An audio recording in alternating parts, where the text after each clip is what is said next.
Om Akhandamandalakaram Vyaptam Yena Characharam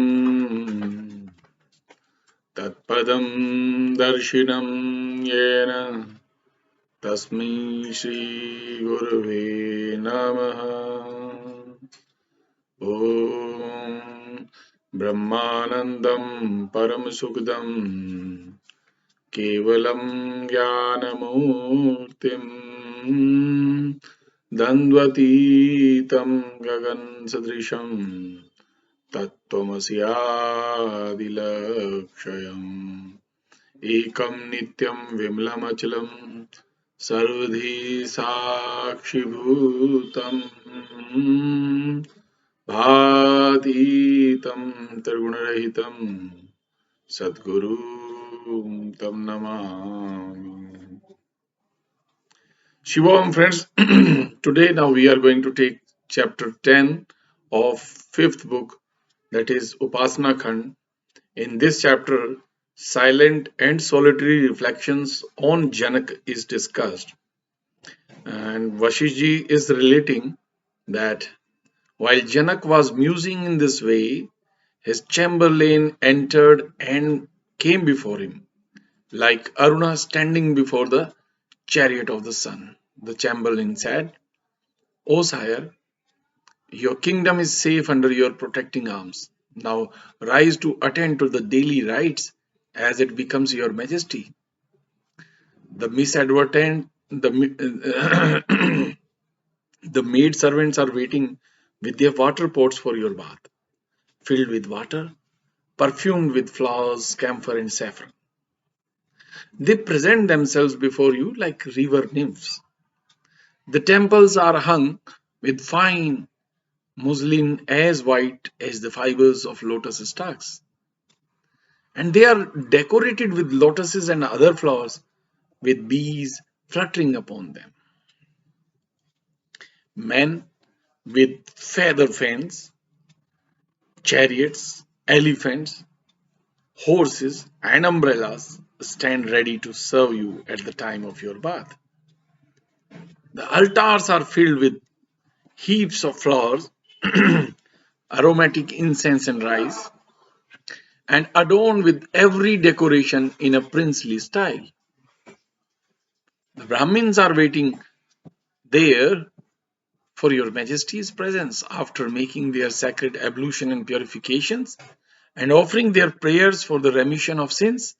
They expect to get worthy gifts from you. The handmaids are attending to their duties, graced with fans in their hands. The feasting ground is cleansed with sandal paste and water. Therefore, arise from your seat and perform your prescribed duties, because it doesn't become the best of men to be late in the discharge of their duties. Though asked in this way by the head chamberlain, yet the king remained in his meditative mood, thinking on the wonderful phenomena of nature. Janak thought to himself, this royalty and these duties of mine are for a very short time. I don't require these things that are so transitory in their nature. I must leave these things that at best are only waters of a mirage. I must remain close to myself in my lonely seclusion, like a calm and solitary lake. The pleasures of this world displayed around us are entirely useless to me. I will promptly leave them and remain in my happy retirement. O my heart, to avoid the snares of disease and death, abandon your shrewdness in pursuing the objects of your desire. Whatever state or condition of life the heart hankers for its delight, it is sure to meet with some difficulty, distress, or disappointment coming out of the same. Whether your heart is engaged or disengaged with the objects of sense, you will never find any object, either in act or thought, that is conducive to the true happiness of your soul. Therefore, forsake thoughts of the vile pleasure of your senses and concentrate on those thoughts that are filled with the true happiness of the soul. Now, Vasishtha is speaking. Thinking in this manner, Janaka remained in mute silence. His restless mind became as still and made him sit down like a picture in painting or like a statue. The chamberlain uttered not a word more. He stood silent in mute respect and fear of his master, and from his knowledge of the dispositions of the kings. Janak, in his state of silent meditation, reflected again on the vanity of human life with cool calmness of his mind and thought. Now, what Janak is thinking is here. Now, must I be diligent to find the best and most precious treasure in the world and know what is that imperishable thing to which I must bind my soul as its surest anchor? What is the good of doing or not doing my acts? Nothing is produced of anything which is not perishable in its nature. It matters not whether the body is active or inactive, because all the body's actions and in utter inaction, as all force is reduced to rest. It is the pure consciousness within me that always remains the same, and it loses nothing from the loss of the body or from lack of physical action. I don't wish to have what I haven't or dare leave what I already have. I'm content with myself, so let me have what is mine and what I have. I get no real good by my acts here, nor do I lose anything by refraining from them. Why I get my why I get by my acts or lack of action is all zero and void of vanities, and nothing to my purpose or liking. Whether I am doing or not doing, and whether my acts are proper or improper, I have nothing to desire here, nor anything desirable that I have to expect from them. I have got what was due according to my past actions. That this body is the result of my former acts. It may continue its motion and actions, or it may become still and fade away. It is all the same to me. The mind being set at ease by lack of its action or passion, the actions of the body and its members are similarly at ease by not doing. The acts of men, which happen to take place as the results of their destiny or previous actions, are reckoned as no acts of theirs. The impression which the inner soul bears of its past actions and passions give it colors to the later nature and character of man's actions. Now that my soul has obtained its imperishable state of spirituality, I am free from the frequent changes of transmigrations of my body and mind. With this chapter 10 comes to an end. And in the next chapter 11, subjection of the mind is discussed. Vasishtha related. Thinking this way, Janak rose up to perform his daily rites as usual and without any sense of his agency. He did his duty in the way as the sun rises every day to bring the morning, without his consciousness of it. He discharged his duties as they presented themselves to him, and without any concern or expectation of their rewards. He did them awake as if he were sleeping. Having discharged his duties of the day and honored the gods and the priests, he passed the night absorbed in meditation. His mind being set at ease and his wandering thoughts repressed from their objects, he pondered in his mind in the dead of night. What he thought? O my mind, that is wandering all about with the revolving world, know that your restlessness is not agreeable to the peace of my soul. Therefore, rest quietly from your wanderings abroad. It is your business to imagine many things at your pleasure because you think you have a world of thoughts present before you every moment. You shoot forth in innumerable sorrows by the desire of endless enjoyments, like a tree shoots out into 100 branches from being watered at the roots. Our births and lives and worldly affairs are all productions of our yearning thoughts. Therefore, I pray that you, O my mind, rest quietly by abandoning your earthly desires. O my friendly mind, weigh well this transient world in your thoughts. Should you find anything of substance in it, depend upon it. Forsake your fond reliance on these visible phenomena. Leave these things and wander about at your free will without caring for anything. Whether this unreal scene appears or disappears from your sight, in either case, you should not suffer by being affected by it. You can have no concern with visible objects. What concern can one have with any earthly thing that is non existent of itself, like an unsubstantial shadow? The world is an unreality like yourself. The world is an unreality like yourself. Therefore, there can be no true relation between two unrealities. It is only a dispute over words to maintain the relation of two negatives to one another. Even if we assume that you are a reality and the world is unreal, still there can be no agreement between you. Still, there can be no agreement between you, as there is none between the living and the dead, or between positive and negative ideas. Should both mind and world be realities and coexist forever, then there can be no reason for the joy or sorrow of the one and the gain or loss of the other. Therefore, avoid the great malady of worldliness and enjoy the silent joy in yourself, like one sitting in the undisturbed depth of the ocean with the rolling tide and waves above his head. Don't be consumed by the fiery remorse of worldliness, like a puppet by fireworks.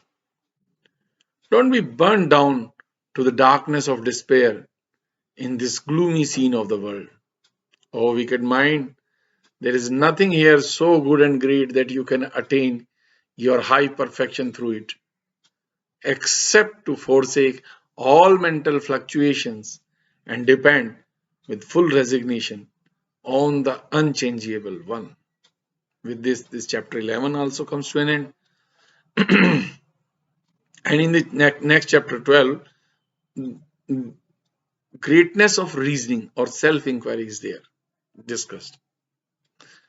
Vasishtha is continuing. Janak, having earnestly reasoned with his mind in this manner, then attended to the affairs of state without shrinking from them, yet mentally detached.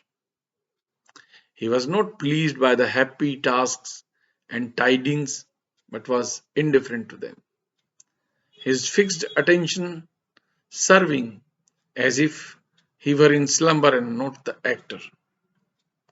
From then on, he was not intense doing his duties, nor did he forsake them altogether. He simply and unconcernedly attended to the business that presented itself to him. His constant habit of reasoning allowed him to understand the eternal truth and preserved his consciousness from blunders like the sky untouched by flying dust. By his cultivation of reasoning, his mind was enlightened and filled with all knowledge. Unaccustomed to duality, his mind learned to know only the soul unity, and his intelligent soul shone within him like the fully bright sun in the sky. He became acquainted with the soul, that is inherent in all bodies. He saw all things abiding in the omnipotence of consciousness and identical with the infinite. He was never too joyful or exceedingly sad, but preserved his equanimity amidst the conflicts of his soul and sensible objects. Since that time, the Venerable Janak became liberated in his living state and is removed as a veteran sage among mankind.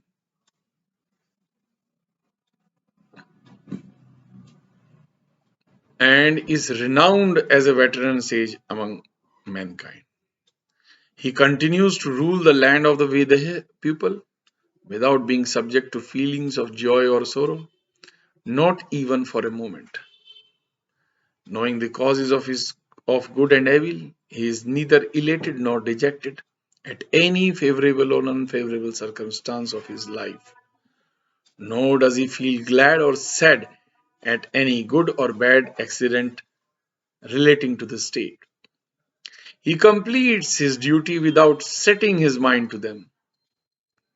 His mind is wholly employed in his intellectual speculations, remaining thus in his trance state of sound sleep. His thoughts are quite withdrawn from all objects about him. He is unmindful of the past and heedless about the future. He enjoys only the present moment with a happy heart and a cheerful mind.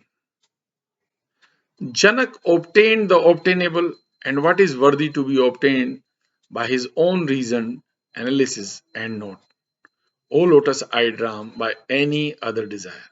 Therefore, we should reason and reflect in our minds until we succeed and arrive at the conclusion of the subject. The presence of the holy light is not to be had by a teacher's lectures or the teaching of scriptures. It is not the result of good acts or the company of holy men. It is the result of your own reasoning. A good understanding, assisted by the power of good perception, leads to the knowledge of that highest state which acts of pity cannot do. He who has the keen light of the lamp of his perception always before him is able to see both the past and future. No shadow of ignorance intercepts his vision. Through keen perception, one is able to cross the sea of dangers, like a passenger using a boat to cross a river.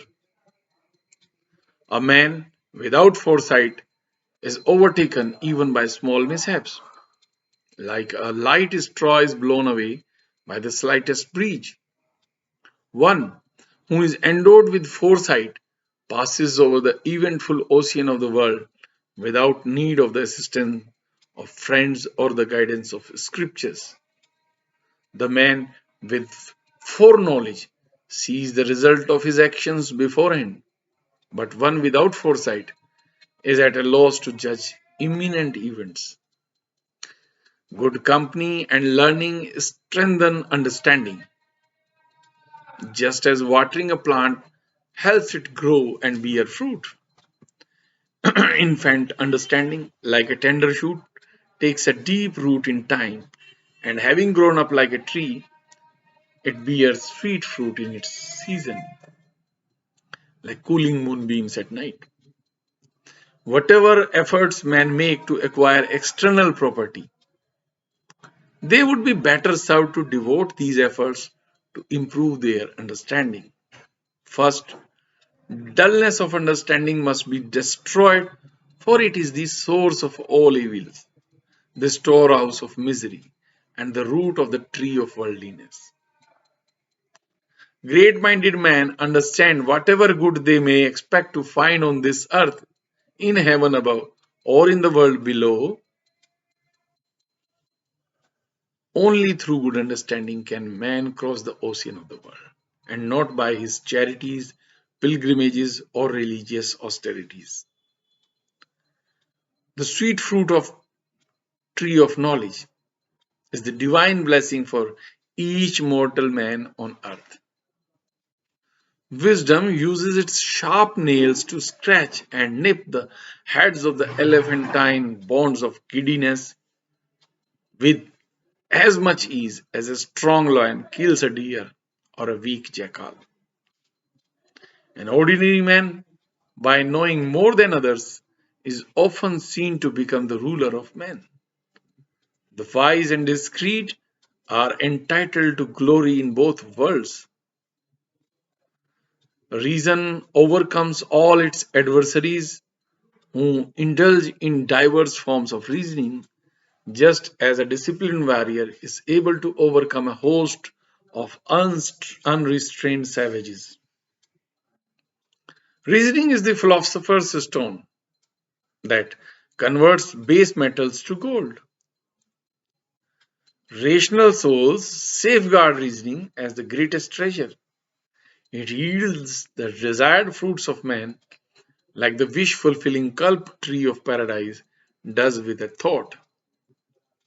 He who reasons rightly crosses the wide ocean of the world with his reasoning, while the unreasonable rebel are borne away by its waves, just as a skillful boatman cuts across the current, while the unskilled boatman is tossed about by waves.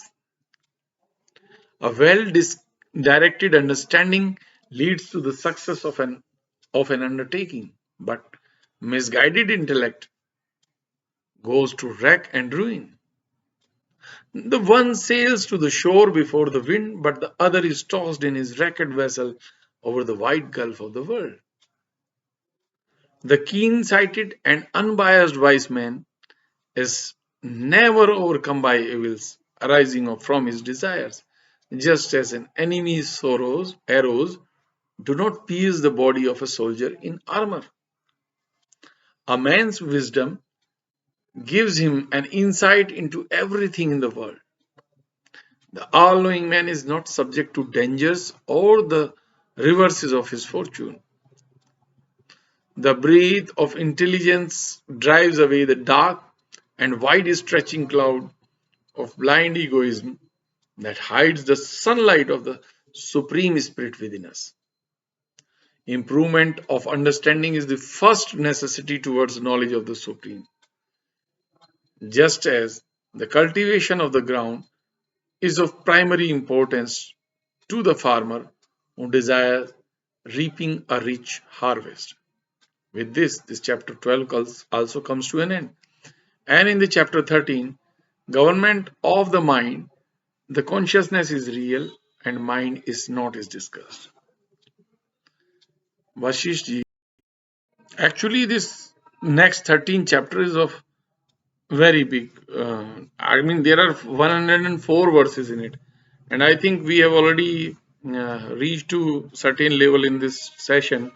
Although we are not to that level which we usually do, but I think to start this next 13 chapter in this session is not good. It is very long chapter and it may take the whole session by itself. So we will rest our session here itself.